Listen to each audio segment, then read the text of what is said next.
Bonjour, dans cette vidéo je vais vous montrer la barre de filtrage de DB My Texture Toolkit. Elle est composée de 5 éléments. En premier lieu, un bouton qui permet de remettre à zéro le filtrage. Ensuite, le champ de recherche, le bouton pour basculer entre les wildcards et les expressions régulières. Ensuite, le choix entre filtrer les nodes ou filtrer les noms de fichiers. Et enfin, un contexte menu avec une série d'éléments prédéfinis. La recherche n'est pas soumise à la casse et est instantanée. À partir du moment où je vais commencer à taper, comme vous pouvez le voir, le filtrage s'opère.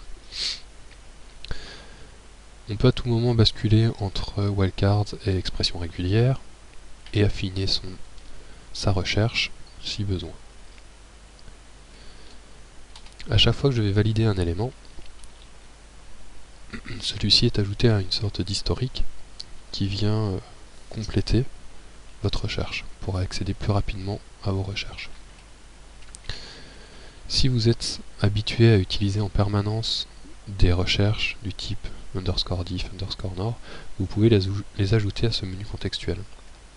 Pour ce faire, il suffit d'aller dans les préférences et de cliquer sur Manage Quick Filters.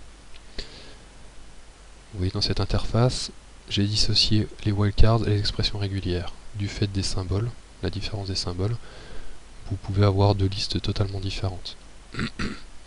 Si par exemple, vous n'utilisez jamais cette syntaxe-là, vous pouvez les supprimer, vous pouvez en ajouter, les réordonner ou les renommer.